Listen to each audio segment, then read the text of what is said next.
계속해서 관련 내용 자세히 짚어보겠습니다. 박상규 시사평론가, 박창환 장한대 특임교수 나오셨습니다. 어서 오십시오. 안녕하세요. 네.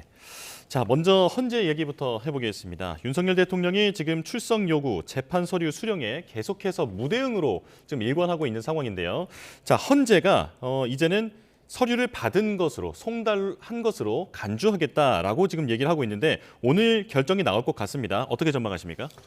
송달 간주로 결정을 하겠죠.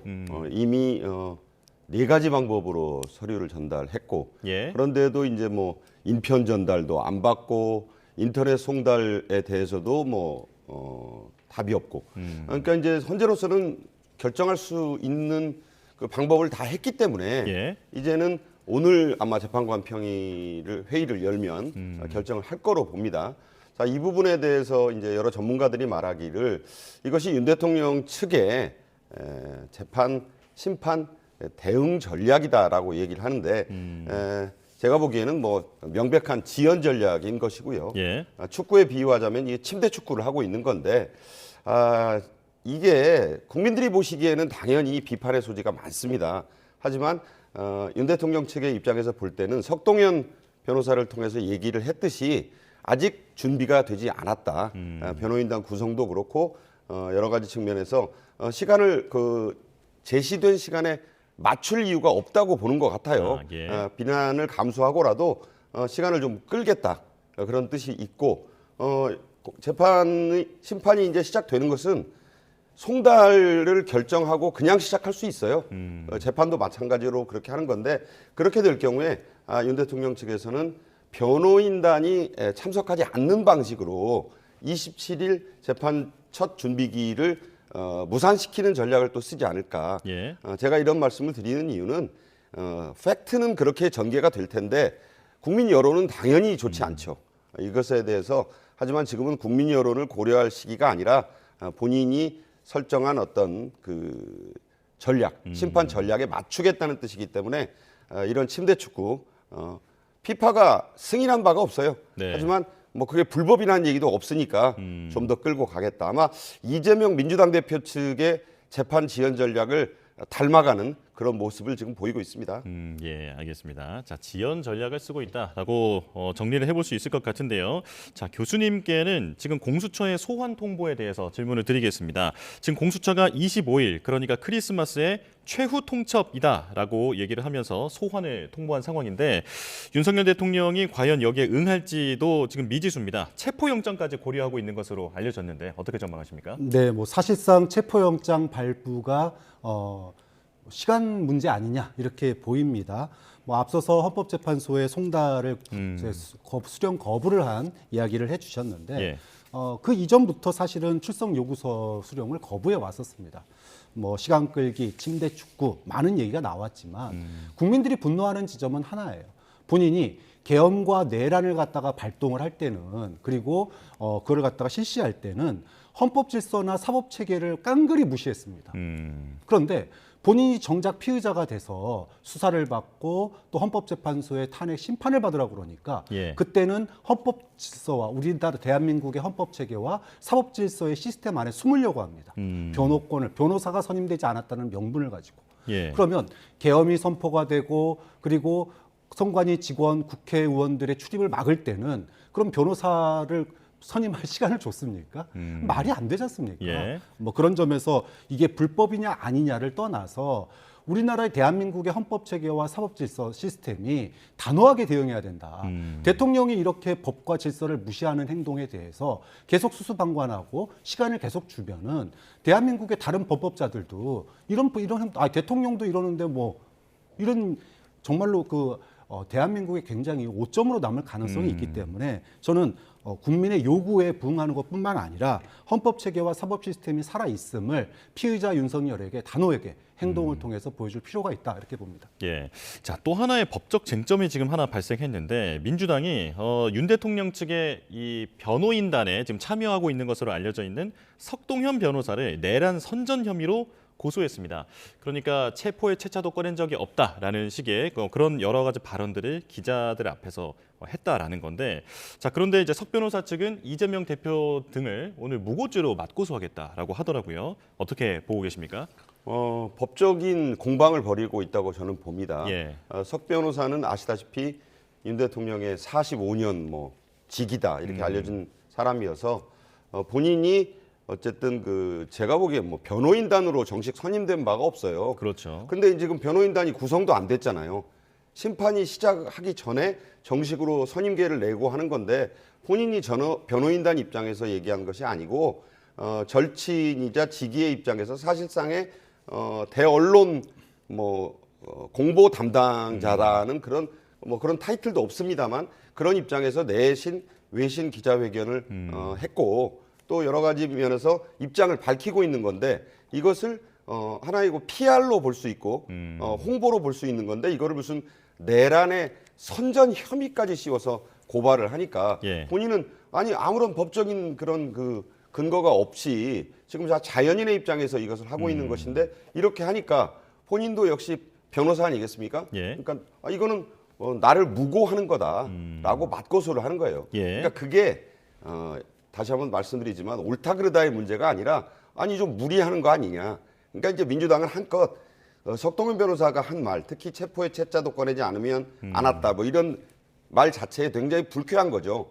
본질을 흐리는 것이라고 보고 그렇게 이제 그 강수를 둔 건데 예. 석동현 변호사도 아니 나는 그냥 자연인 친구의 입장에서 이렇게 내 입장을 좀 그 윤 대통령 측의 입장을 전한 것인데 그걸 가지고 이렇게 무리하게 엮으려고 하니까 나도 맞고소로 대응한다. 예. 이렇게 보는 거라서 이 부분도 일종의 사법의 이름을 빌린 정치적 양측의 정치적 공방 아니냐 저는 그렇게 봅니다. 예.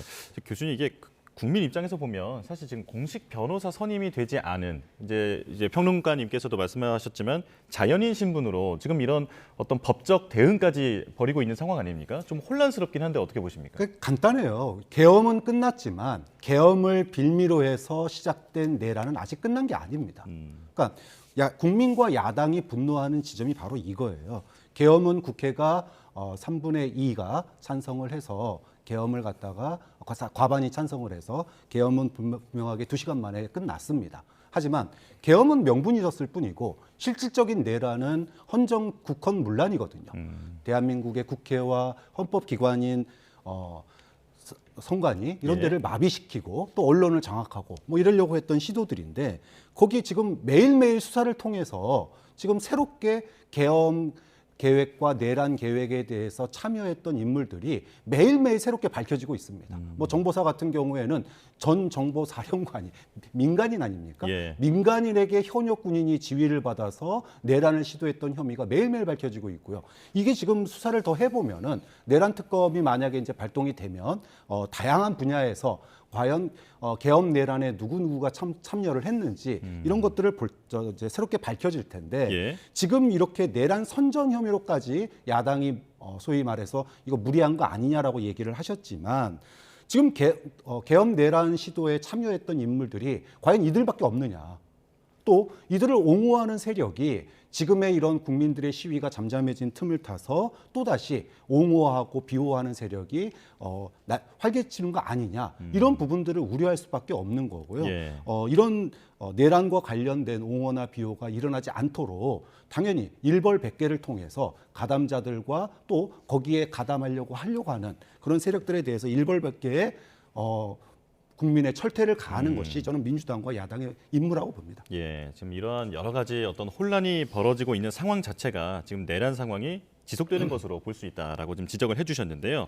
자, 오늘 이제 두 분께 계속해서 전망을 좀 여쭤봐야 될 것 같습니다. 지금 민주당이 한덕수 권한대행을 향해서 대통령 내란 특검법 그리고 김건희 여사 특검법을 내일까지 공포하라라고 압박을 했습니다. 사실상 탄핵을 시사한 건데 사실 시한은 1월 1일까지거든요.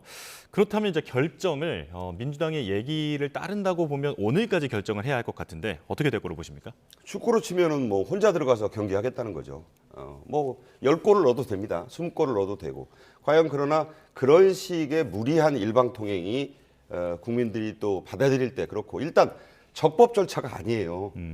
시한이 내년 1월 1일까지입니다. 네. 총리에게 주어진 시간이 대통령 권한 대행으로서 총리가 아니고 자 1월 1일까지 시간이 좀 있잖아요. 본인이 수기해 보겠다. 충분히 좀 여러 가지 가능성을 검토해서 그때 가서 결정을 내드리겠다고 하는데 며칠을 당기는 겁니까 도대체? 일주일 이상을 당겨서 오늘까지 무조건 하라는 거잖아요. 지금 앵커 쓰신 표현대로 압박이에요. 예. 그것도 일방적인. 이게 누구를 두둔하고 말고의 문제가 아니라 기다려줘야죠. 총리로서 또 그 대통령 권한대행으로서의 적법 절차를 따라서 답을 하겠다는 건데 무조건 오늘까지 3가지에 대해서 답을 내라. 그 문제 그러면서 물론 민주당이 탄핵이란 말은 안 썼어요. 책임을 묻겠다 그랬어요. 예. 그러니까 이제 언론이 저 소리가 탄핵을 시사한 겁니까라고 또 기자들이 물어보니까 뭐 좋도록 쓰세요. 이렇게 돼서 이제 탄핵 시사로 가는 건데 탄핵에는 좀 부담이 따르고 있습니다. 이 부분은 탄핵의 정족수 문제가 일단 법적으로 걸리고요. 예. 이 부분을 다시 한번 상기시켜드리면 2017년에 박근혜 전 대통령 때도 이 문제가 나왔어요. 한교안 당시 그 대통령 권한대행을 몇 석으로 탄핵할 수 있느냐. 예. 국회 입법처에 물어봤어요. 그때 국회 입법처가 답한 게 있습니다. 대통령으로 보고 200석으로 해야 된다라고 답을 했어요. 예. 그런데 물론 시도를 안 했죠.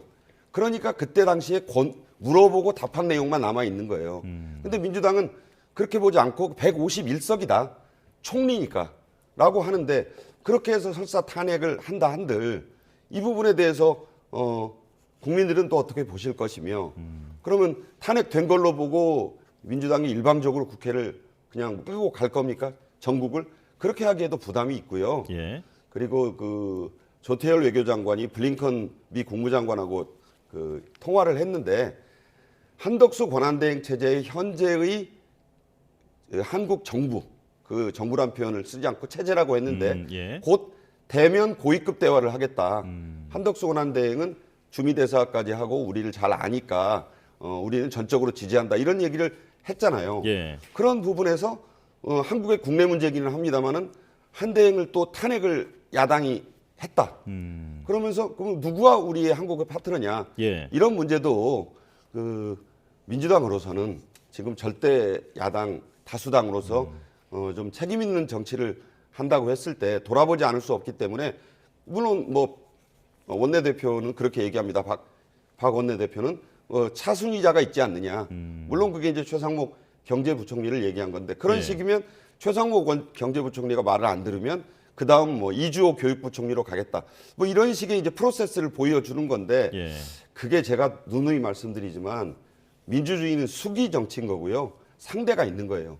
절대 다수의 다수결도 존재하지만 소수를 위한 적법한 방어 장치도 돼 있는 거니까 저는 그 내년 1월 1일까지의 시한을 좀 더 대화를 통해서 빨리 당겨달라. 예. 그렇게 하면서 기다리는 게 맞지 않는가. 일방적으로 단안을 내리고 결정하는 것을 그렇게 곱게 보시지는 않을 거다 이렇게 봅니다. 예, 그 국민의힘 쪽 입장까지 한번 정리를 해서 같은 질문을 좀 드리겠습니다. 권성동 국민의힘 당대표 권한대행 거부권을 쓰지 않는 것이 오히려 헌법 위반이다라고 얘기를 하면서 제2요구권 행사 건의를 강력하게 요청하겠다 이렇게 얘기를 했거든요. 자, 거부권 전망 어떻게 보십니까, 교수님? 그러니까 지금 농업사법에 대해서 거부권을 행사할 때 권한대행이 뭐라고 그랬냐면 헌법 정신에 대해서 굉장히 고민했다 이렇게 얘기를 했습니다. 자, 그러면 내란 특검에 대해서 헌법 정신에 대해서 고민할 여지가 있습니까? 누가 봐도 명백한 계엄 내란에 대해서 수사를 하겠다는 겁니다. 네. 그런데 지금의 그 소위 경찰도 그다음에 검찰도 이런 계엄 내란의 세력의 지휘를 받았던 그런 오점이 있는 조직이에요. 그렇기 때문에 특검을 통해서 제대로 조사하겠다는데 이게 고민이 필요한 문제고 1월 1일까지 시간을 끌 문제냐. 네. 단호하게 내란에 대해서 대응하는 취지에 그렇지 않아도 한덕수 대행은 계엄과 내란을 막지 못할 원죄가 있습니다. 그럼에도 불구하고 앞서서 얘기한 국가 신인도 문제, 국가 불안 문제 이런 걸 고려해서 권한대행 시스템을 유지를 시켜준 거예요. 그런데 소위 말해서 윤석열 정부의 정책을 유지하는 데서는 헌법 정신을 쓰고 네. 국민의 요구와 그리고 내란을 갖다 획책한 세력에 대해서 수사를 하겠다라고 하는 특검에 대해서는 헌법 정신 운운하면서 대통령처럼 시간 끌기를 하고 있는 거 아니냐. 국민이 굉장히 불안해하는 이유가 뭐냐 하면 지난 주말에 광화문에서 양쪽의 시위가 부닥쳤습니다. 예. 또 남태령에서 뭐 농민들 시위도 있었어요. 이것의 출발점은 한덕수 대행 체제가 계엄 내란에 대해서 단호한 입장을 보이지 않고 있기 때문이에요. 만약에 지난 금요일 날 여당이 요구했듯이 농업사법에 대해서 거부권을 행사할 때 헌법 정신에 의각해서 내란 특검도 같이 받아들이겠다. 이렇게 했다라면은 지난 주말에 국민의 불안감이 그렇게 높아지고 또 국정의 불확실성이 이렇게 계속 시간 끌기처럼 유지가 됐을 거냐라는 겁니다.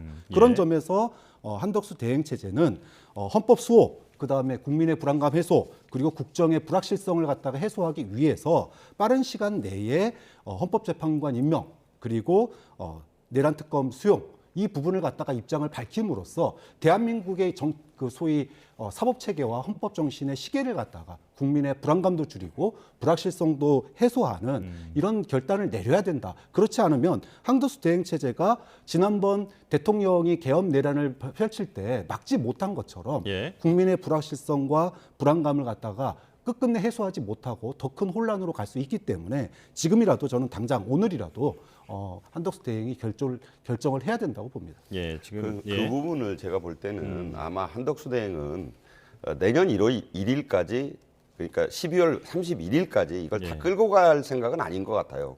그러니까 다만 민주당이 이 세 가지를 패키지로 묶어서 예. 오늘 그러니까 24일까지 내일까지죠. 다 결정을 해서 통과를 시켜라 이렇게 얘기하는 부분은 좀 무리라고 보고 예. 저는 아마 내란 특검과 김건희 특검, 상설 특검을 분리 대응할 가능성이 있다 이렇게 봅니다. 그러니까 이 일반 내란 특검에 대해서 계속 거부하고 이걸 뭐 거부하겠다는 그런 명시적 의사 표시는 저는 국민들에게 대단히 안 좋게 비칠 것이기 때문에 예. 그것은 아닐 것인데 그것을 단지 다 묶어서 한 묶음으로 처리를 하자.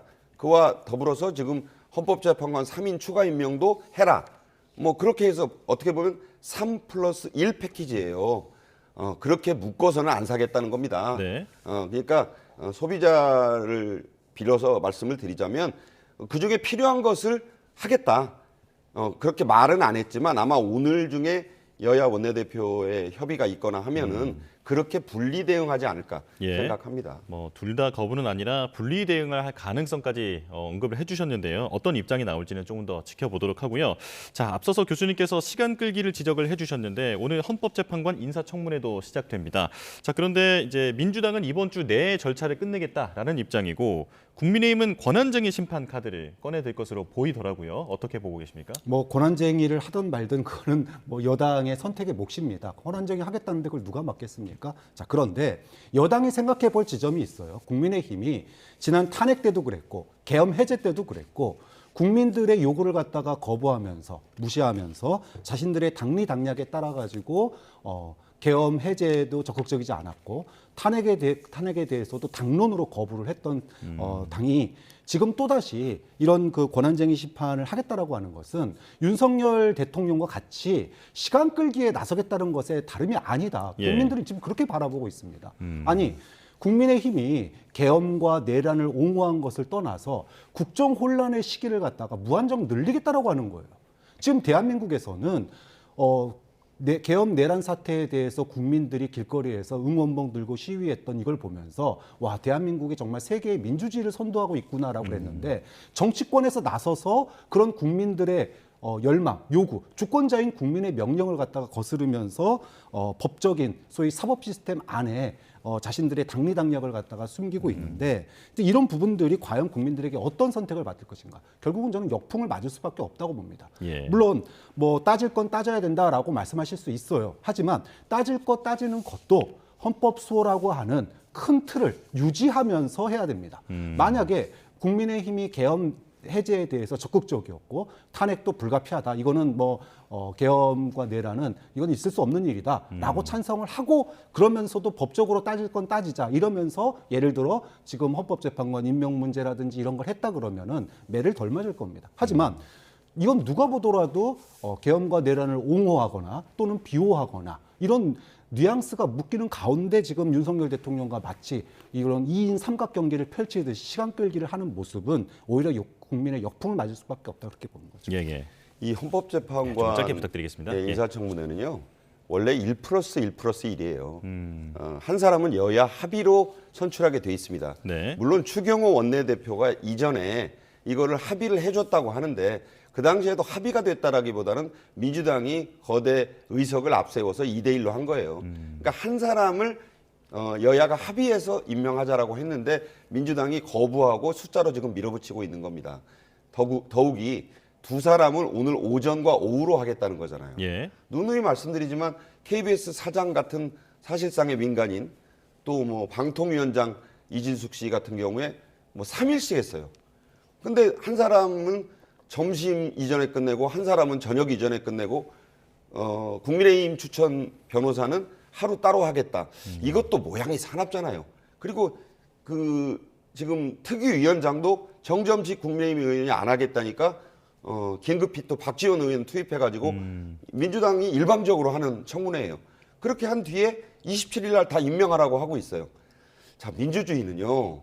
숫자가 물론 중요합니다만 소수를 위한 장치가 있잖아요. 그것도 무슨 절대 소수도 아니에요.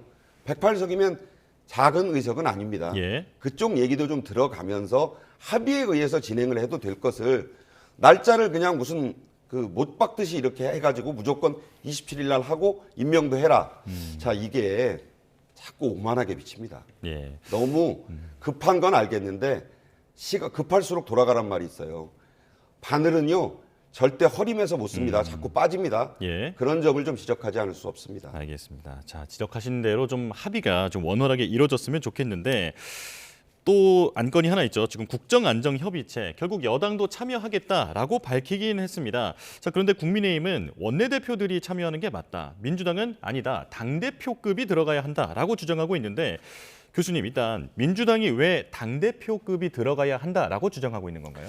그러니까 이제 우리가 탄핵을 지금 벌써 세 번째 겪고 있고 그 중에 실제로 탄핵이 된 사례는 한 번 있었습니다. 예. 그리고 지금 이제 또 다시 우리가 세 번째를 하고 있는 건데 탄핵이 나온다라고 하는 건 무슨 의미냐면요. 대통령이 심각한 범죄를 저질렀거나 국민들이 그 주권을 갖다가 위임한 주권을 회수한 거예요. 예. 자, 그거는 단순한 대통령 개인에 대한 탄핵이 아니라 그것을 제대로 보좌하지 못한 국무회의, 국무위원들에까지 사실상 그 권한을 부여한 겁니다. 자, 그렇기 때문에 지금 권한대행이나 국무회의가 국민의 신뢰를 잃은 상태입니다. 예. 그래서 나라가 혼란스러운 거예요. 빠르게 헌법재판소의 판결이 날 때까지 왜 거국 얘기, 내각 얘기가 계속 나오냐 하면은 그때까지 대한민국은 멈출 수 없는 거잖아요. 예. 국정은 멈춰서 안 되고 우리의 민생은 누군가 챙겨야 됩니다. 자, 그렇기 때문에 이런 사태가 펼쳤을 때 제일 먼저 나온 얘기가 거국내각이에요.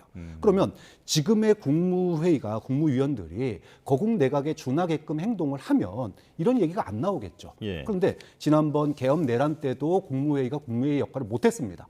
그리고 지금도 여당이 요구하는 거부권 행사는 받아들이면서 야당과 국민들이 요구하는 내란 특검은 빠르게 안 받아들이고 있어요. 예. 자, 그러다 보니 이런 부분들 국민의 불안감도 해소하고 외국에서의 국가 신뢰도 문제도 있고 이런 것들을 안정적으로 헌법재판소의 판결이 날 때까지 여야정 협의체, 즉 거국 내각에 준하는 뭔가의 협의기구가 있어야 되는 거 아니냐라는 거고 그게 무게가 실리려면 지금 국회 다수당이 야당이지 않습니까? 예. 그러면은 야당의 대표가 거기에 들어가서 같이 머리를 맞대는 국정 현안에 대해서 머리를 맞대는 모습을 보여주는 게 저는 맞다고 봅니다. 예. 다만 지금 여당이 현실적으로 여당 대표가 부재 상태잖아요.